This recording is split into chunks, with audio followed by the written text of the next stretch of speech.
नमस्कार दर्शकों, city web पर आप सभी का स्वागत है। मैं प्रीति चंद्रा एक बार फिर हाजिर हूँ सहारनपुर बुलेटिन की बड़ी खबरों के साथ। ग्राम मोहना में दर्जनों परिवार आखिर क्यों पलायन को हुए मजबूर, तो आपको बता दें जनपद सहारनपुर के थाना गंगो के ग्राम मोहना में एक सुनील नामक नशा कारोबारी जो मेडिकल स्टोर चलाता है, उसके द्वारा नवयुवकों को नशे की लत में डालने का जब मोहल्ले के लोगों द्वारा नशा बेचने का विरोध किया गया तो उसने लोगों पर दबंगता दिखानी शुरू कर दी और खुद को मौजूदा विधायक का रिश्तेदार बताते हुए लोगों पर रोब गालिब करने लगा। ग्रामवासियों के द्वारा इसकी किराए की दुकान को खाली कराने को लेकर जब कहा गया तो सुनील और उसके दो अन्य साथियों ने राजेंद्र धननगर के घर में घुसकर सरियों और डंडों से बहुत ज्यादा मारपीट की और उन्हें बुरी तरह से घायल कर दिया। पुलिस मौके पर आई तो उल्टा पीड़ित को ही पाठ पढ़ाने लगी। जब दोनों पक्ष थाने में पहुंचे तो अपराधी को कोई चोट ही नहीं थी, जो कि थाने के सीसीटीवी कैमरे में भी रिकॉर्ड है। पीड़ित की कोई सुनवाई नहीं हो रही है। अगले दिन पीड़ित धरने पर बैठे तो आनन फानन में पीड़ित की तरफ से मुकदमा दर्ज कराया गया, परंतु कुछ ही समय बाद फैसले का दबाव बनने के लिए पीड़ित के विरोध भी अपराधी के फर्जी मेडिकल पर मुकदमा दर्ज कर दिया गया। अब पीड़ित और उसका पूरा परिवार के सहित दर्जनों परिवार गांव से पलायन करने को मजबूर हो गए हैं।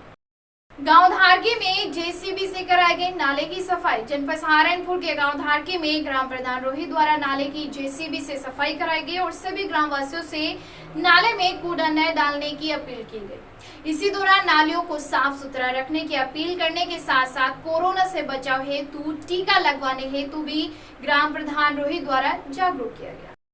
संदिग्ध परिस्थितियों में गोदाम के अंदर मिला युवक का शव, मची सनसनी। सहारनपुर थाना कुतुबशेर के अंसारी चौक पर स्थित एक गोदाम में संदिग्ध परिस्थितियों में एक व्यक्ति का शव मिलने से सनसनी फैल गई। थाना कुतुबशेर पुलिस छानबीन के बाद मृतक की पहचान अक्रम पुत्र उवेश वर्ष लगभग 60 वर्ष निवासी पक्का बाग थाना मंडी सहारनपुर के रूप में हुई। मिली जानकारी के अनुसार मृतक व्यक्ति पिछले 5 दिनों से लापता था। पूरे प्रकरण के मामले में जानकारी देते हुए क्या बोले एसपी सिटी राजेश कुमार शर्मा, सुनिए। थाना कुतुबशेर में अभी मोहल्ला मच्छरियान में एक कबाड़ी की दुकान है और आज उसने कई दिन बाद करीब 5 दिन बाद दुकान को खोला है। 25 तारीख से दुकान बंद थी और दुकान जब खोला है तो उसमें उसको एक डेड बॉडी मिली है। डेड बॉडी की पहचान हो गई है। वो मंडी क्षेत्र का रहने वाला है, मोहम्मद अकरम, 60 साल उम्र है। मंडी में इसके घर वालों ने इसका एक गुमशुदगी भी 25 तारीख को लिखवाया था और तब से गायब था। डेड बॉडी काफ़ी ख़राब हो चुकी है। जिस दुकान पे मिली उसके मालिकान का कहना है कि वो 25 तारीख से दुकान बंद थे। हो सकता है ये दुकान में किसी कारणवश छूट गया हो और उसी में इसकी मृत्यु हो गई हो। फिलहाल बॉडी को कब्जे में लेकर उसको पोस्टमार्टम के लिए भेजा जा रहा है। पोस्टमार्टम रिपोर्ट के आधार पर ही अग्रिम विधिक कार्रवाई इसमें सुनिश्चित की जाएगी। जीएसटी के 4 वर्ष पूरे होने पर समाजवादी व्यापार सभा ने काली पट्टी बांधकर जताया आक्रोश। समाजवादी व्यापार सभा के प्रदेश अध्यक्ष व विधायक संजय गर्ग के निर्देश पर जीएसटी के 4 वर्ष पूरे होने पर समाजवादी व्यापार सभा ने प्रदेश स्तर पर आक्रोश दिवस मनाया और सभी 75 जिलों की 97 इकाइयों ने जीएसटी को व्यापारी विरोधी बताते हुए काली पट्टी बांधकर प्रधानमंत्री के नाम संबोधित ज्ञापन जिला मुख्यालय में दिया।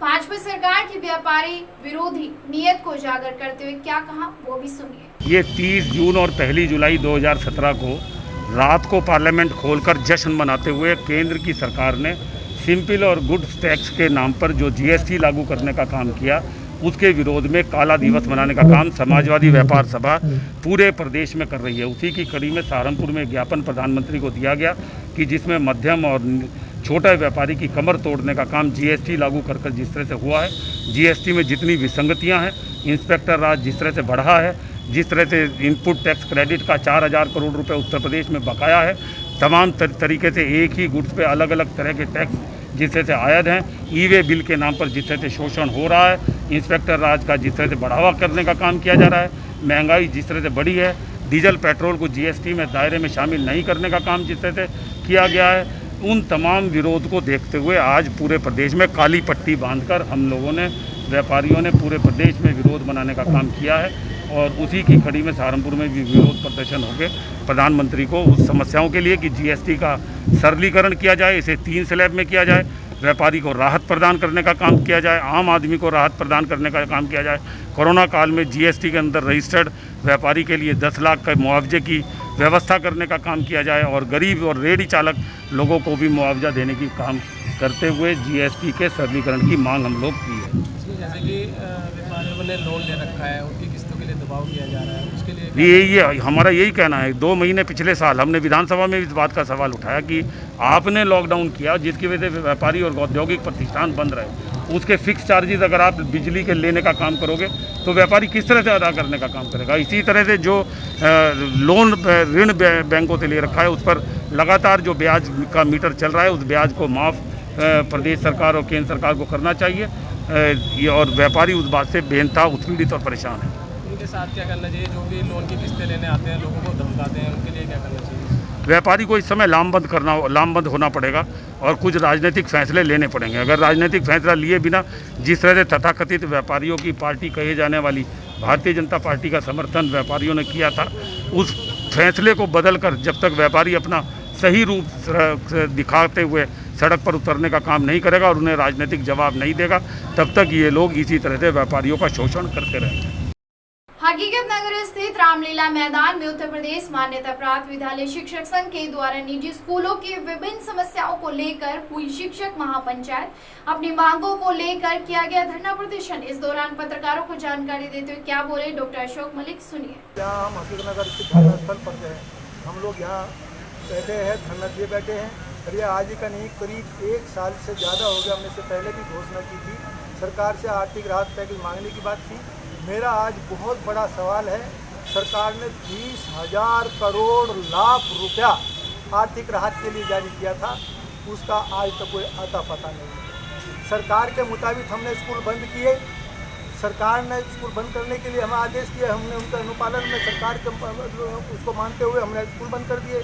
लेकिन उसका वो आगे जब किसानों को आपदाओं का, सूखा राहत का, दैवीय आपदा का, बाढ़ का दिया जाता हो, तो हमें यदि चाहे कोई 1 साल से ज़्यादा हो गया, 1.5 साल से भी ज़्यादा हो गया हम लोग स्कूल है तो बंद पड़े हैं, तो हमारे शिक्षकों की तरफ को नहीं देखा सरकार।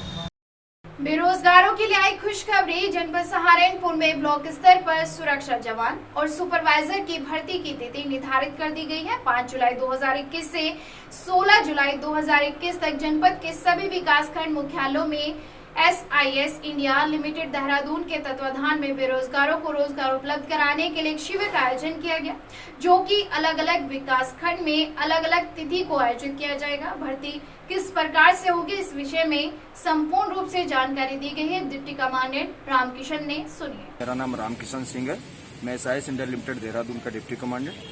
सर, जनपद सहारनपुर में जिला अधिकारी महोदय ने सभी विकासखंड अधिकारियों को निर्देशित किया है पत्र के माध्यम से कि जो बेरोजगार विकासखंड में जो बेरोजगार युवा हैं जिनकी योग्यता 10वीं पास, ऊंचाई 168 सेंटीमीटर, वजन 56 किलो से 90 किलो, उम्र 21 से 37 वर्ष है, वह अभ्यर्थी अपने विकासखंडों में प्रतिभाग कर सकते हैं, जिसके लिए उनको दिनांक 5 जुलाई 2021 को विकासखंड मुजफ्फराबाद में भर्ती मेले का आयोजन किया गया है। इसी तरीके से दिनांक 6 जुलाई 2021 को कुंवारका में और अन्य स्थानों में भी भर्ती मेले का आयोजन किया गया है। इसके लिए समय सुबह 10 बजे से शाम 4 बजे तक रखा गया है। अधिक से अधिक संख्या में विकासखंड अधिकारी महोदय से निवेदन है कि अधिक से अधिक संख्या में बेरोजगारों को इस भर्ती मेले में योगदान करने के लिए भेजें। धन्यवाद। पुलिस लाइन स्थित सभागार में आयोजित किया गया पेंशनर्स विदाई समारोह। पुलिस लाइन स्थित सभागार में आज पेंशनर्स विदाई समारोह का आयोजन किया गया। इस अवसर पर सहारनपुर के वरिष्ठ पुलिस अधीक्षक डॉक्टर सिनप्पा द्वारा पेंशन पर जाने वाले अधिकारी व कर्मचारियों को माला पहनाकर व प्रशस्ति पत्र व शॉल देकर सम्मानित किया गया। मां भवानी सेवा संस्था ने गरीब व जरूरतमंद परिवारों को बांटा राशन। कोरोना महामारी के बीच मां भवानी सेवा संस्था आगे आकर लोगों का सहयोग कर रही है। उनका ये सहयोग अभी भी जारी है। संस्था के पदाधिकारियों ने गरीब व जरूरतमंद लोगों को राशन वितरित किया। इसमें चावल, सरसों का तेल, आटा, नमक, दाल आदि सामान दिया गया।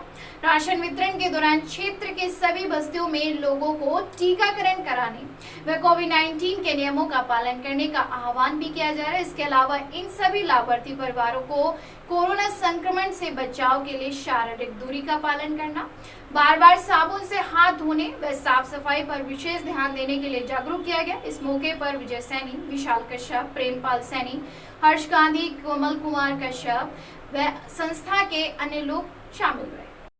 आज हिंदू युवा संघ द्वारा क्षेत्र में गंदे व रेतीले पानी की सप्लाई को लेकर महाप्रबंधक जल के कार्यालय पर धरना प्रदर्शन कर ज्ञापन सौंपा गया। ज्ञापन में मांग की गई कि अविलंब प्रभाव से कार्यवाही कर गंदे व रेतीले पानी की समस्या से छुटकारा दिलाया जाएगा। कार्यक्रम में काले पहलवान, पोरस सचदेवा, शिवम रस्तोगी एडवोकेट, राकेश बाटला, हरीश शर्मा, महेंद्र सिंह कश्यप, मनीष गाबा, राजकुमार बाटला, ममता भोला आदि प्रमुख रूप से उपस्थित रहे। आज बुधवार को global college of Ayurvedic medical science and research centre में BA, MS छात्रों के अपने पहले बैच के लिए विदाई समारोह का आयोजन किया गया। समारोह का आयोजन global university campus medical auditorium में सुबह 11:30 बजे किया गया। Ayurvedic medical science and research centre के ग्लोबल कॉलेज के जूनियर छात्रों ने विश्वविद्यालय में पुराने दिनों को याद करते हुए कुछ बेहतरीन प्रस्तुतियां भी दी और अपने सीनियर्स को विदाई दी। समारोह के मुख्य अतिथि चांसलर ग्लोबल यूनिवर्सिटी हाजी इकबाल थे।